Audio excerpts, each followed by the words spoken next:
검찰에서 또 뻘짓을 한 거 하나가 큰 폭로가 나왔습니다. 이재명 대통령, 이번 말고 지난번에 윤석열한테 패배했던 그 당시 대선에서 이재명한테 뇌물을 줬다고 하는 그 18 뇌물 영재 있지 않았겠습니까?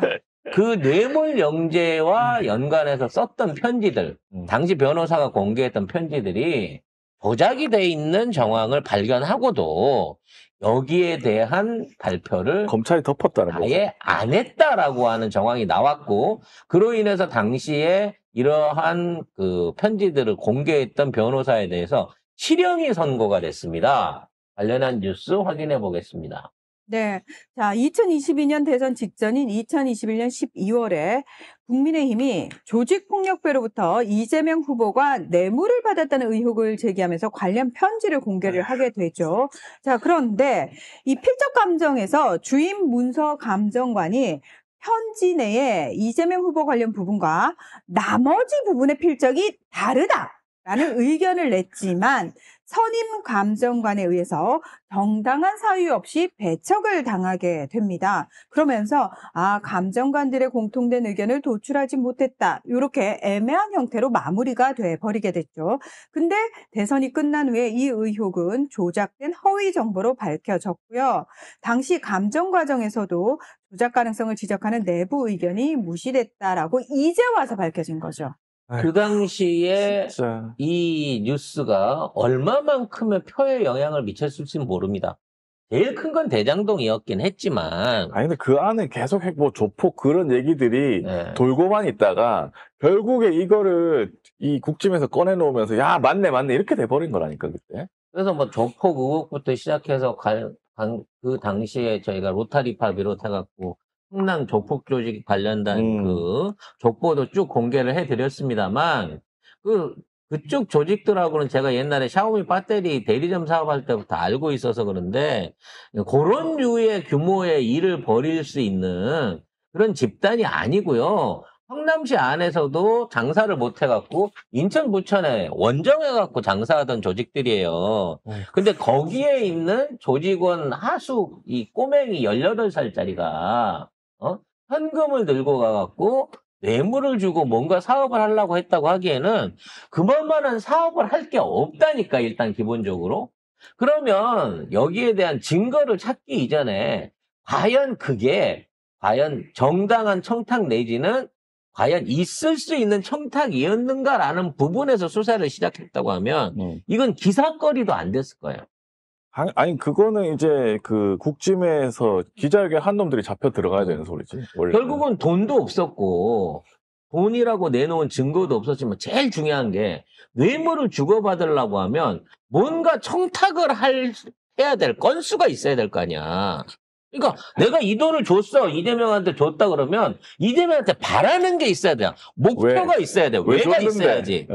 왜가 없는 뇌물 사건이란 말이에요. 그리고 여기 그때 보면 생각해보니 이 지사 측에 내가 현금으로 준 건 7차례 정도, 뭐 10억 정도라고 써놨나?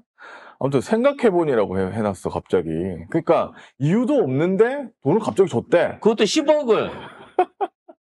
근데 7차례 나눠졌는데 돈 10억은 일방적인 현찰 그림으로만 해갖고 사진을 꺼내놓은 거예요. 사진 그냥 대충 10,000원짜리 몇 개 깔아놓고 5만원짜리 이거 쭉 깔아놓은 거 그거였잖아. 근데 나중에 또 밝혀졌어. 그 사진은 실제 얘가 찍은 게 아니라 SNS에 돌아다니던 고용 사진인 게. 그럼 이 정도 됐으면 이거는 기소거리도 안 돼, 입건도 안 돼 라고 하면서 얘네들을 날려버렸어야 되는 건데 얘네들을 사기로 잡아 쳐놨어야지. 이거를 변호사가 얘기를 했다는 이유만으로 신빙성이 있다 그래가지고 계속해갖고 기소 의견으로 송치를 하고 관련한 걸 언론에서 떠들고 엄프를 어마어마하게 해댔다는 거지. 이 변호사가 누굽니까? 장영하죠. 예. 그래서 2심에서 장영하도 징역형으로 바뀌었습니다. 1심에서 또 무죄래? 네.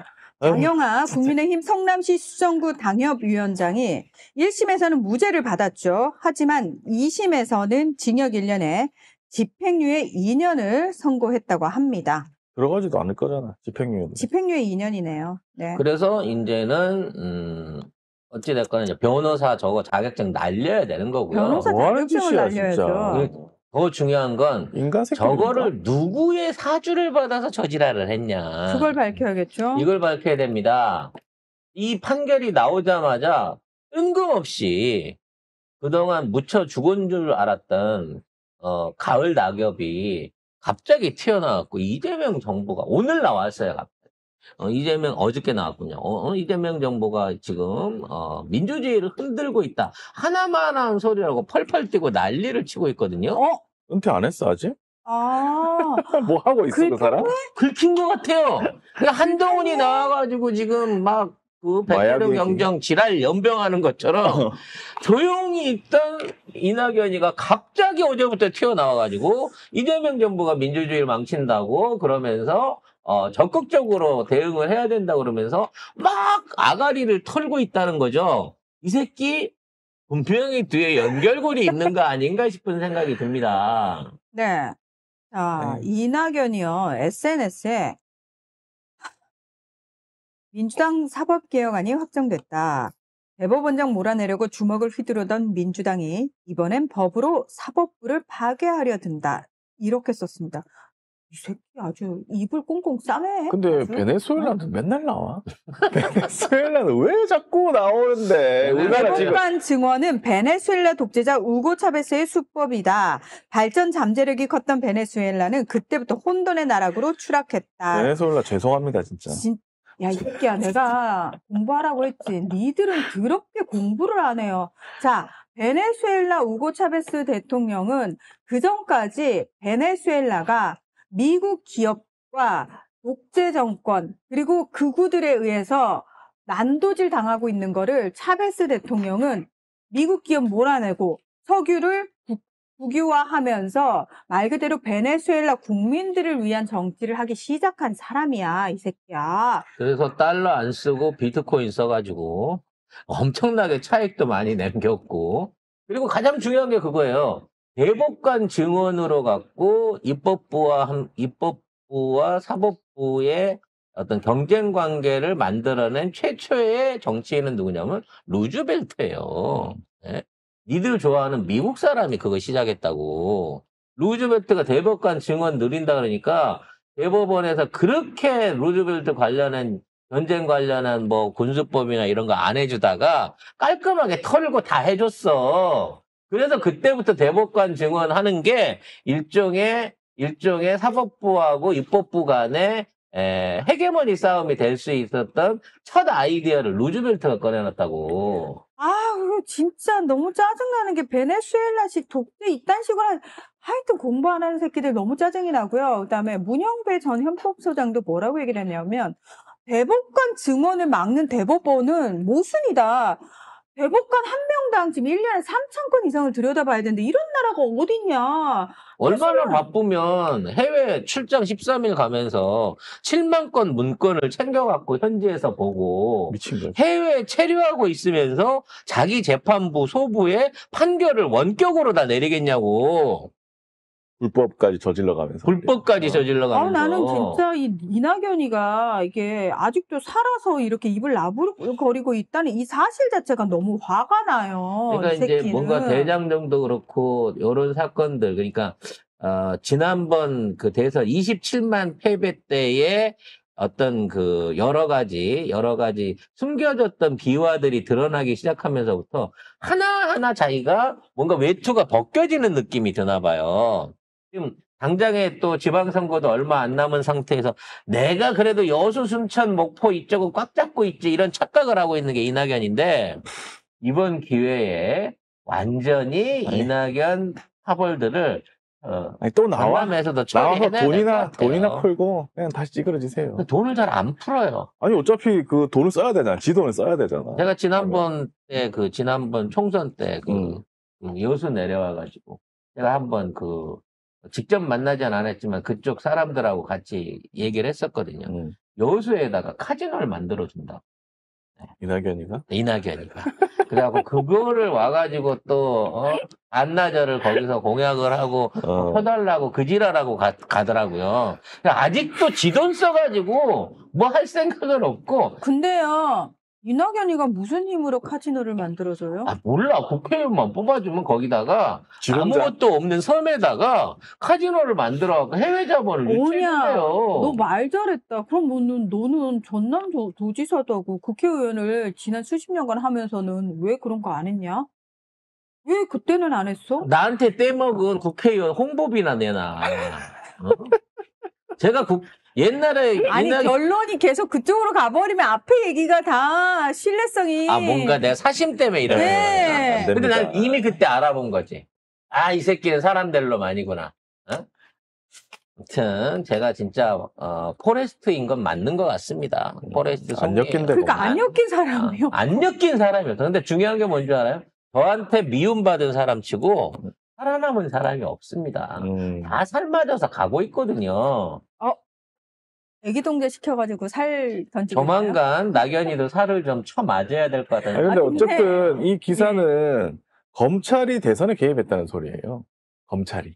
그리고 이 목적이 단순하게 무슨 신고 사건에, 뇌물 사건에 대한 걸 기소했다, 안 했다의 그게 아니고, 실제로 선거에 영향을 미치기 위해서 언론과 짜고 이지랄을 했다고 하면, 이러한 판결을 끌어냈던, 이러한 기소를 끌어냈던 이 증인들과 고발인인 변호사, 그리고 이거를 관리했던 검사들 사이의 커넥션과 배후에 대해서 캐내볼 필요가 있다는 겁니다. 검사들 이거 조사해야 돼. 이거 수사해야 돼, 이거. 그래서 이제 지금 입법돼 있는 게 이제 사법 법집행을 통해 가지고 뭔가 불법적인 결과를 만들거나 거기서 이득을 취한 사건에 대해서 검사나 이런 쪽을 징계하고 조사하자라고 하는 법안이 현재 진행 중에 있기 때문에, 계류 중에 있기 때문에 이러한 법들이 만들어져 갖고 하나하나 캐내다 보면 내가 보기에 검사고 판사고 다 합쳐서 한 6,500명이 있는 거잖아요. 얘네들 중에 한 5,000명은 옷 벗어야 되지 않을까. 다 깜빵이 갈 네. 놈들이 지금 저걸 하고 있어. 공무원으로 지금 세금을 받아먹고 처먹고 그리고 있어. 지들이 범죄 공동체란 걸 알기 때문에 더더욱 뭉치려고 하고 있는 거예요, 지금. 지금 그렇게 얘기하더만요. 오늘 경공 보니까. 법관들도 지금 이재명 재판 시작해야 된다 이러고 있고, 검찰하고 짝짝꿍 해가지고 이재명 보내버리겠다고 지금 이를 갈고 있다던데. 그래서 이거를 순차적으로 하려고. 그래? 응. 이빨을 몽땅 뽑아버려야 되겠네. 그러니까 이거 가만 놔두면 당한다니까 또. 그러니까 이빨을 몽땅 어. 뽑아버려야겠어. 먼저 선제적으로 쳐야 돼 진짜. 얘네들 원래 장기적인 계획은요, 이 법비들을 동원해가지고 검찰 개혁을 늦추고, 그 다음에 내란 재판에 관여를 해갖고, 내란을 내란이 아닌 것처럼 어영부영 무죄 처리를 하면서 뭉개는 거예요. 그래 놓고 이거를 내란이라고 몰아붙인 민주당은 정치적인 책임이 있다라고 뒤집어 씌우기를 해가지고, 그걸로 해갖고 정권을 뒤집으려고 한 거거든? 근데 지금 민주당이나 이재명 대통령이 너무 잘해. 뭔가 꼬다리를 잡고 욕을 하려고 하더라도 할 수 있는 건이 없으면서 점점 초스피드로 수술을 해오고 있단 말이야. 그러니까 원래 내가 지금 등판할 때가 아닌데 싶은 판검사들이나 묵혀져 있던 법조계에 있던 그 끈어풀들이, 윤석열의 잔재들이 이러다 나 진짜로 죽겠네 싶어서 다 튀어나오고 있는 거란 말입니다.